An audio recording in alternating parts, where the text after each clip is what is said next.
Views expressed on this program are those of the hosts, guests, and callers, and are not necessarily those of this station, its management, or other advertisers. You're listening to Transformation Talk Radio.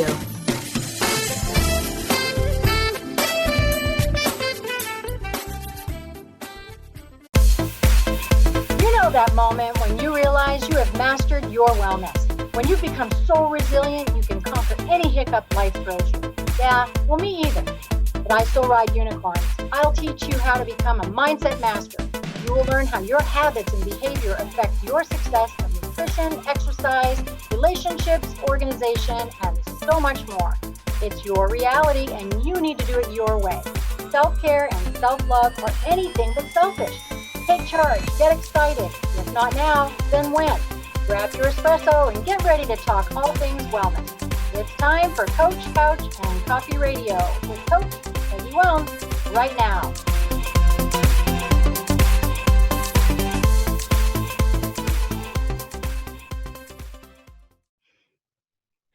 Hey, you guys, welcome to Coach, Couch, and Coffee Radio. We are here on Transformation Talk Radio, and I am at you every single Monday at 6 p.m. Eastern, 3 Pacific, and I always bring my mug. I know you hear the same thing over and over, but it is Coffee Radio. That's the name of the show. So I always show my mug, and I want you guys to always bring yours or your favorite drink, and you can have an adult beverage if you're home. So, hey, who cares? So the show is all about answering some questions, talking about some strategies. You can write in to Coach Peggy at 3wellnesspillars.com. Sometimes I have guests. If you have any suggestions on that, I have a super big array of topics we can talk about, whether it's nutrition or exercise or mindset or your passions that you've let slide away. So do not hesitate to reach out. So today we are talking about procrastination. Last week, if you haven't seen the show, hop on to my YouTube channel. You can find me at 3 Wellness Pillars or even Peggy Willms. You can also get on my website, 3 Wellness Pillars. But the first one was part 1 on procrastination. Today is part 2. Then I made it a 4-part series. We're going to follow today with disorganization, part 1 and 2. So it's actually a 4-part series. And if you follow them in a row, it's going to make a lot more sense. Whether the chicken came before the egg or the egg came before the chicken with procrastination and disorganization. Many arguments out there. But in my experience with what I do, they are very much related to each other. And often I find when somebody has fallen off the wellness wagon, 1 or 2 of those absolutely are on the board or both. So today we're going to talk about procrastination part 2. And I don't want you to think that for any second that it means that you are not intelligent, that you are lazy, or that you are sloppy and slobby. Pretty much what it means is that if you procrastinate, if you're a procrastinator, you procrastinate. If you're disorganized, then you are disorganized. That's all it is. You don't need to label yourself. It doesn't mean you have less of a value in the world. So I want you to totally get rid of that. Many people procrastinate. Yes, millionaires procrastinate. I want to tell you, I was really surprised when I was looking into this. Did you know that Lincoln was a procrastinator? Abraham Lincoln was a procrastinator. He actually, I don't know who knows this, but he did not finish the Gettysburg Address until the morning that he gave it. That blew my mind. And then also, I don't know if you've checked this out, but Da Vinci, he was given a task to finish a project, the Virgin on the Rocks, and it actually took him 25 years to do it. Love to chat with him to see what issue they had with procrastinating, because as you guys know, there are many reasons that we procrastinate. There could be some fear of success, fear of failing. Sometimes we don't have enough information. Sometimes there are too many options, meaning that we have a lot of things that we need to eliminate. I know that I was talking to my oldest son the other day about procrastination because he's going to hate this so much. But he's kind of a really big procrastinator, let's just say. He's going to murder me for saying that. But when we were chatting about it, one of the main reasons that he said that he's a procrastinator is that he puts everything under an umbrella, like one big And he keeps everything in his head. So when he has all these things he's not getting done, he puts it under this whole umbrella and he can't break it down. So it stays in his head. So think about all the mental muscle that takes to try to get each of those projects done when you are thinking about it and ruminating all day long, all night long. So I said to him, well, why don't you make a list? He said, no, Mom, I can't make a list. Like, I've tried that before, stresses me out. I'm not making a list. And I said, Bud, if you make a list, then even if it's dusting, you have 20 things on that list, you can at least celebrate at night and know that you got something done and maybe keep it out of your head that night. Because also, for those of you who work with me on chronotypes, which is sleep cycles, he is a dolphin. That's a whole nother day. But he is a dolphin and they do not sleep anyways. They're kind of awake all night. So he is my dolphin. So in today's show, last week, I just want to give you last week, we talked about just a quick overview. We talked about what procrastination was all about. We talked about how many people procrastinate. We talked about why we procrastinate, why some people more than others procrastinate, and then the pros and the cons, because we certainly have people out there who will argue forever that it's a pro for them to procrastinate right up to the 11th hour. Hey, I'm better. I thought about the project. I perform really well if I wait till the last minute. And then we have the last thing that we covered last week was how people view you or you view yourself as a procrastinator. And that's a tough one because I think we beat ourselves up more than we're willing to admit. So admit you're a procrastinator. I think it's very, very subjective. It depends on, everybody believes they procrastinate at a certain level and on certain subjects. So you just have to have a meeting with yourself and truly figure out where your issues are and what we're going to do about it. So today, that's what we're going to talk about. We're going to talk about what we're going to do about it.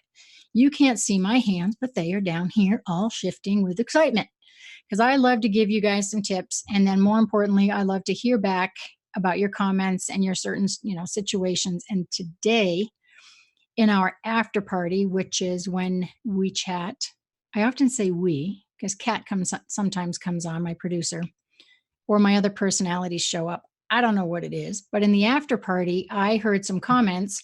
I had reached out to a few of my clients after the last show and asking them for some suggestions on where they procrastinate. And we're going to talk about taxes.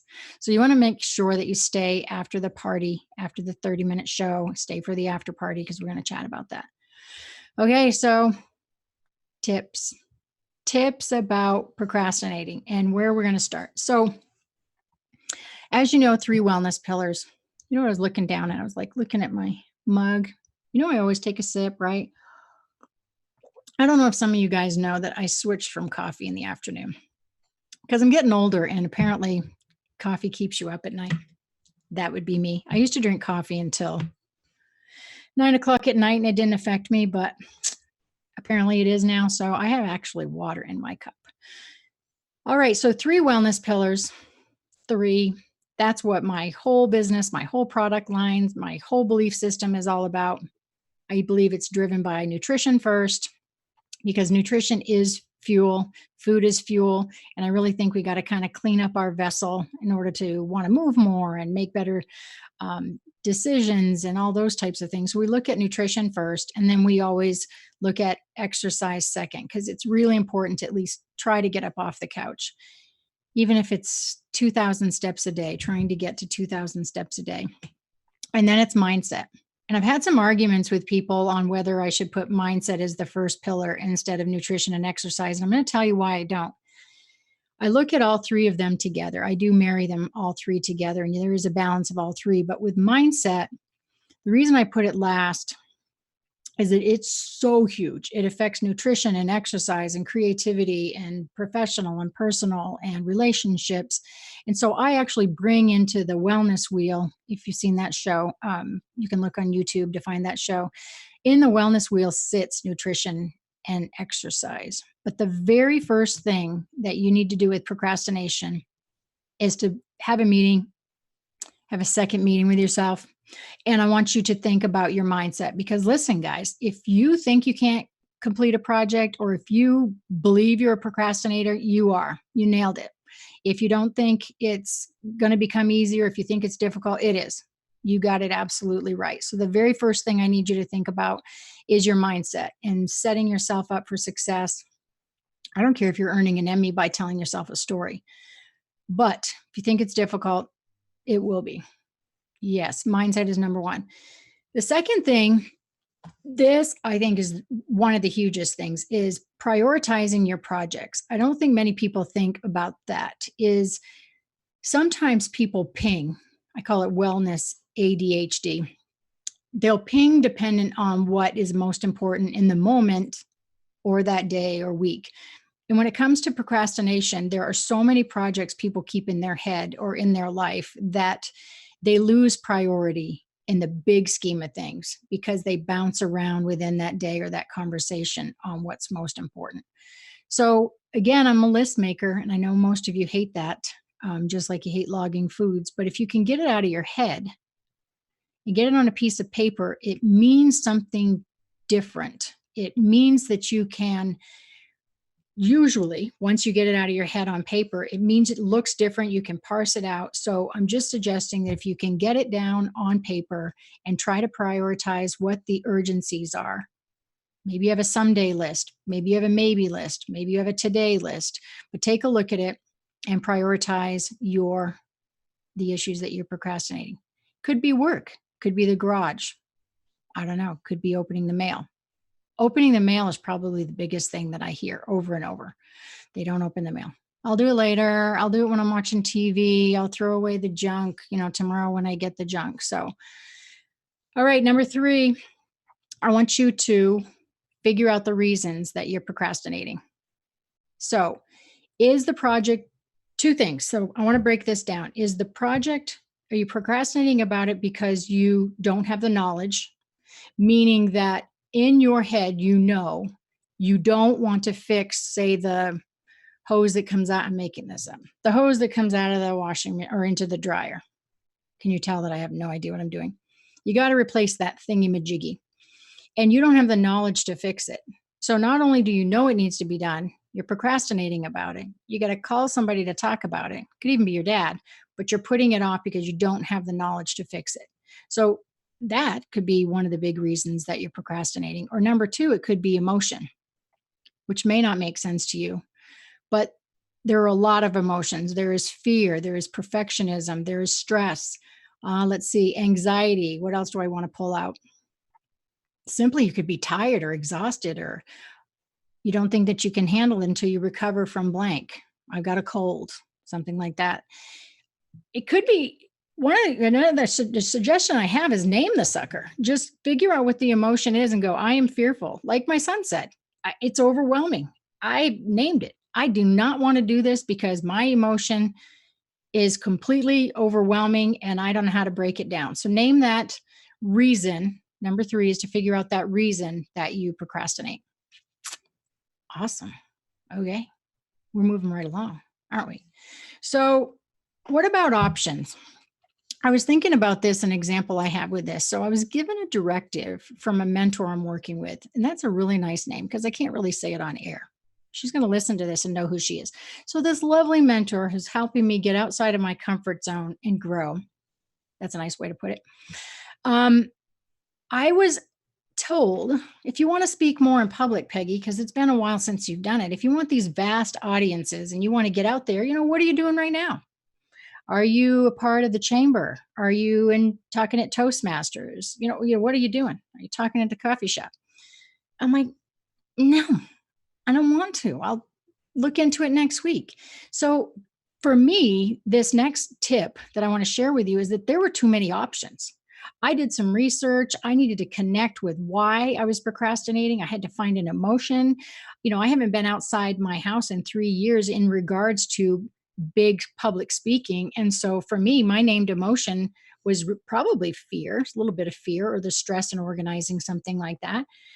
But honestly, I needed to eliminate some of those darn emotions that were out there or the options that were out there. So think about this if you've got too many options. For me, I thought, what type of clients am I trying to get?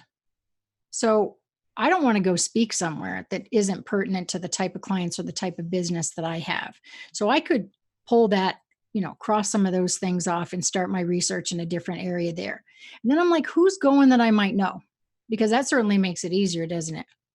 If you know somebody that, neighbor or somebody else that belongs to something, you can kind of take that fear away by hanging out with them, be their guest for lunch. So think through each of your options and try to dumb them down, per se. What do you have access to? Does something cost money? All of that. Options. The other thing I was thinking about for options is, this is probably a common one. I'm going to go back to the mail, because you guys, if you only knew how easy it is to connect if somebody is eating well or moving or lack of self-esteem or not getting a promotion, if you even knew the percent that I can go to and say, is your desk organized at work or at home? Are you opening the mail? Are you missing meetings? I cannot tell you how many people it is directly related to how well they're doing in their wellness journey, whether they are in maintenance or they've fallen off. So when I was thinking about paperwork in regards to options, I was thinking about sticky notes and putting them in piles and trying to get rid of the options of too many choices or too many subjects. We're going to talk more about organization in the next two parts of these evil twins. First part is next week on the 16th, if I can do my math. And then the following is on the 23rd for part 2 of organization. But to dumb down some of those options would be to maybe use some sticky notes. And that slides right into the next tip, which is breaking down that overwhelming feelings and figuring out some baby tasks. What are some little baby steps or small tasks that you can put into place that make you feel at night that you've tackled something or gotten something done. I was telling my producer before we got started a story about my oldest son, who's going to get mad at me when he sees this show, because he actually watches them. He might be the only family member I know that watches them. Everybody kind of likes it on Facebook, but do they really watch it? I should give him a test. He does. He was the one that said, sit back further, Mom. You sit like up and top. So anyways, what I was telling him is to do these baby steps, kind of give that top title, prioritize it, and break those things down one bite at a time. And one of the best ways you can break those steps up is to do a to-do list. Obviously, I just talked about that, but to schedule some appointments like they're a doctor's appointment.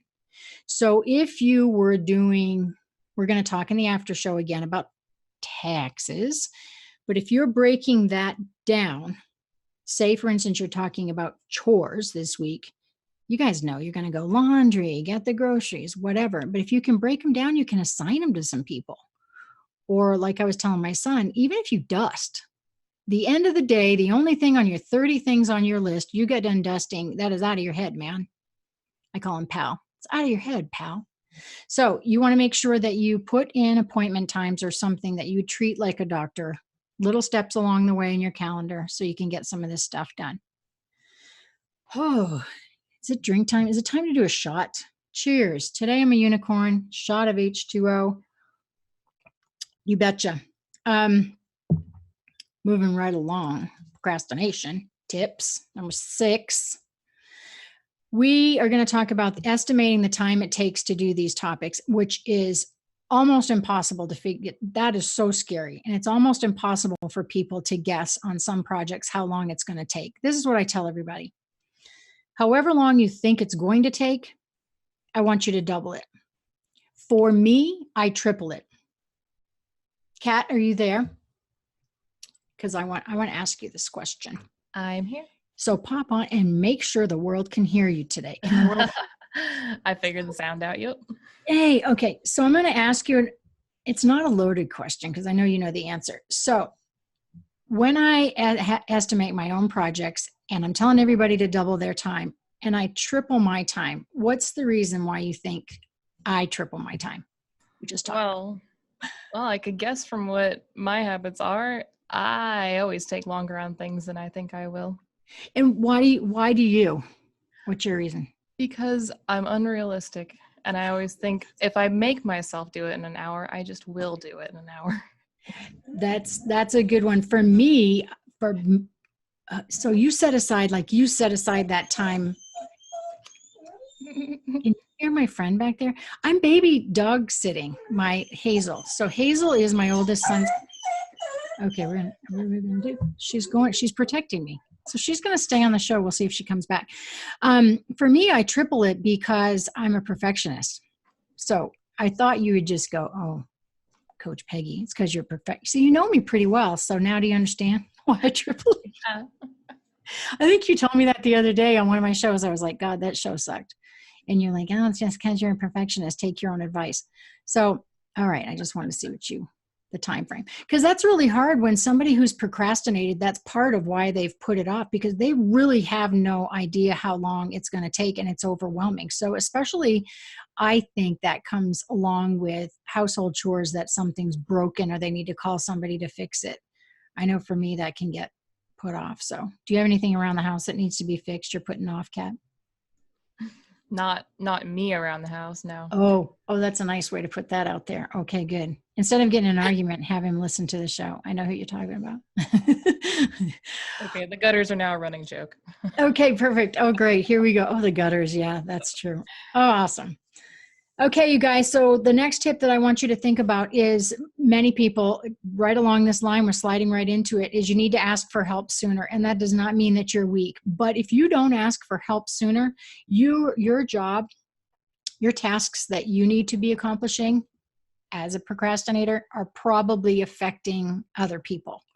Really, they are. So if you can just ask for the right help that you need, that you're fearful to ask for, you don't know who to ask, for help, start doing some research and get the right help. It's going to save time. Tip I think we're on number 8. Yes, we are. Okay. If you looked at last week's show, there was a pro. And the pros to procrastinating, the number one thing those who procrastinate say why it's a pro is that they get things done in the 11th hour. It's fantastic. The PowerPoints look great. And I had said to you guys, the reason that it gets done is because you're closing the door, you're turning your email off, you're not going on lunch dates. And that's exactly what this last tip is to find uninterrupted time and to set that date in your timer, your day timer, or set that date on a calendar on the wall so everybody knows at home what you're doing. And turn off the phone.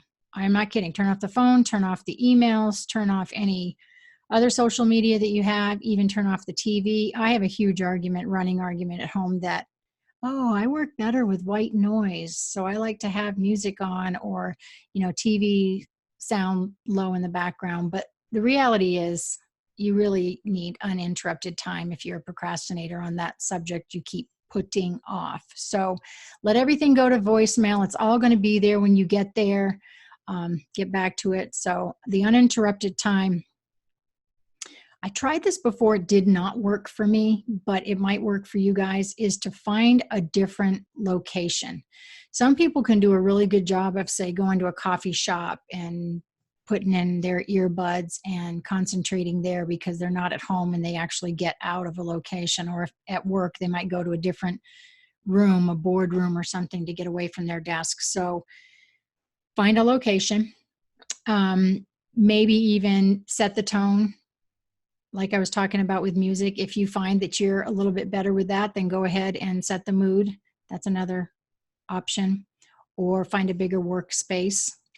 So one of the other things I want to say is to set up an unprocrastination day. Set up a specific time of day that you do not procrastinate. And that is maybe a Saturday or a third Saturday. The last 2 tips. Please reward yourself if you get something done. Tie it to something that really makes a difference for you. That will help you. A lot of people like to get, their little tiny reward. And the last one is to celebrate. Just give yourself, when you get something out of your brain and you function really well, I want you to go ahead and celebrate with somebody. Okay, when we come back on the after party, I'm going to do 2 things for you. I am going to go ahead and talk you through taxes, how you can kind of set yourself up for success on taxes. And I'm going to talk to you about how you can increase your mental muscle so that you can do a better job improving your procrastination. How does that sound? Fantastic. So I'm going to see you next time. You're going to reach me anytime at Coach Peggy at 3wellnesspillars.com. Go ahead and take a break, and I will see you back here real soon.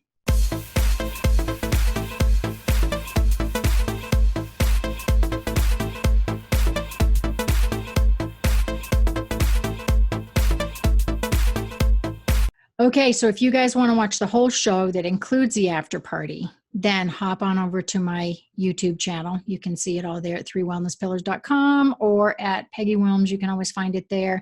Or you can listen to the iPod.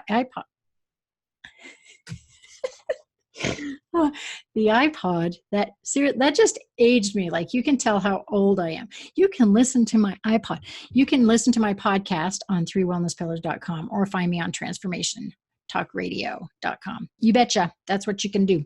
So here we are in the after party, and I want to talk to you about how to build your mental muscle, your willpower, so that you can really start to master this procrastination. And a lot of it is super similar to what we're going to talk about in organization part 1 and 2 that's coming up next week and the following week. So you want to make sure you catch us with that, because these two together, procrastination disorganization, they're going to hiccup your wellness journey. So let's talk about how to build your mental muscle, your willpower muscle. It's just like your quads, let's say, your hamstrings or your quads. They are not going to get stronger unless you use them, just straight up. So I want you to think about the only way to improve them is to use them. And it does take practice. And the best way to do that is to what? Think about your muscles. Same deal. You want to eat properly. You want to move more. You want to sleep better. You want to give yourself a break. You want to be more compassionate with yourself. Let's see. I want you to think about your energy level and your time. You need to be more consistent, not try to get an A the whole time. Your willpower cannot be used, then defeated and depleted. It has to be used and sustained, and then the growth, and then used and sustained, and then keep growing. We want, with procrastination, for you to decrease that decision making or that spinning, that repeated movie that you have going on in your head, and get out of your head and get some things done. Small steps. That's exactly what I want you to do. So I want you to think about why you're a procrastinator, what the emotion is, why you're reaching out to the 11th hour, all those really fun things. So I promised you I would go through some taxes, some ideas with taxes. And the reason I'm doing that is I had contacted some of my clients after our last show, part 1, and I had said, what would be the topic that you could think of, not necessarily just nutrition or exercise or in that world, that you feel you procrastinate about the most? And the overwhelming percentage was taxes. And you guys know, I think there's 9 million or 14 million, I can't remember, I think Kat might have put it up, of us that put taxes off. I think it's 14 million. Right up to the last minute.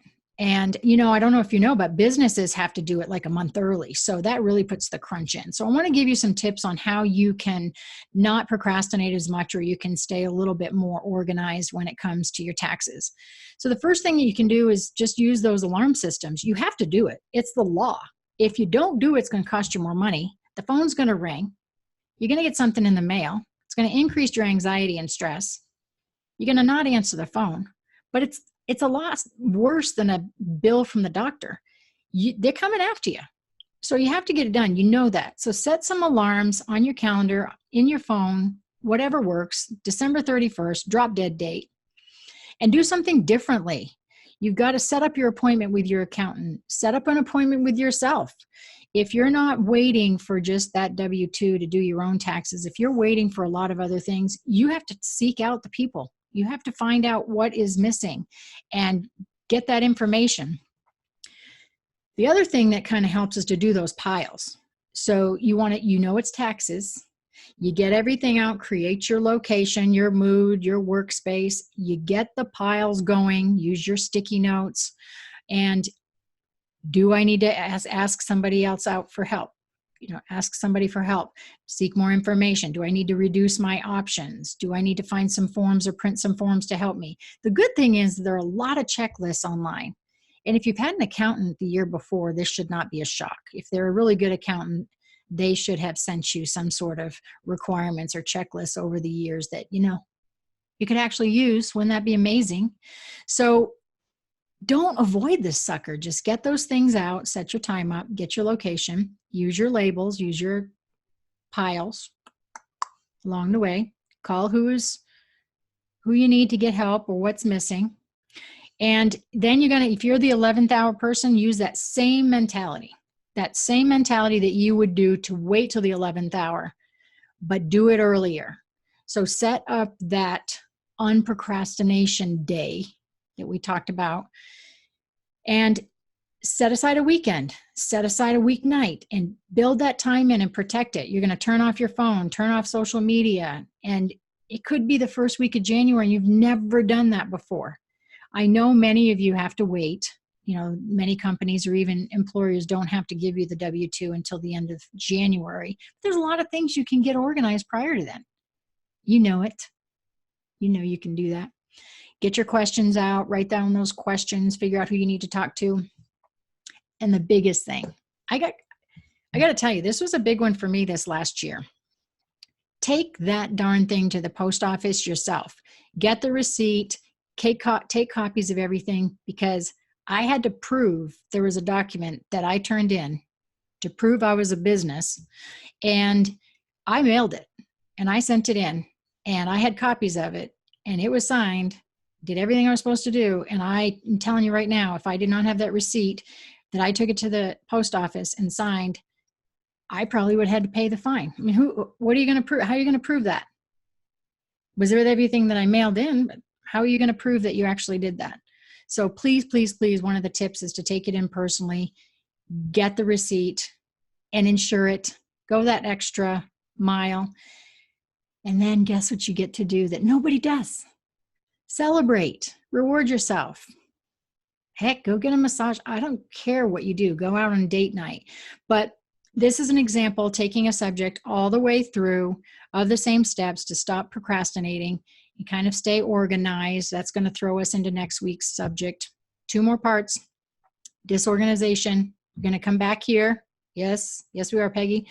Next Monday, 6 p.m. Eastern, 3 Pacific, right here on Coach, Couch, and Coffee Radio. Reach out to me if you want to work with me one-on-one. Send me an email. That would be divine. All my options are right on my website. And we could tackle your procrastination or disorganization because it's related. And don't ever, ever, ever be afraid or embarrassed to reach out to me if we've worked together before and you've gained all your weight back or your goals have fallen off the wagon, or if I've never worked with you before. I do not judge anybody. I will meet you where you are and I will help you create a better world for you in your real world and increase that quality of life. I will. So we'll talk to you real soon. Get real, stay real. Talk to you next week. Thank you for listening to Coach, Couch, and Coffee Radio with me, Coach Peggy Willms. Did you hear something that made you go, or have an aha moment? I live for those. If not, we will get you next time. I will be back every first and third Monday at 3 p.m. Pacific. The tough love you to become smarter, stronger, braver, healthier, and happier. Duh. I will be back with a barrel of positivity, and you never know when a guest might pop in. There is no time for excuses. So don't forget to bring your coffee and an open mind as we talk all things wellness on Coach, Couch, and Coffee Radio with me, Coach Peggy Willms. Now go grab a ray of sunshine.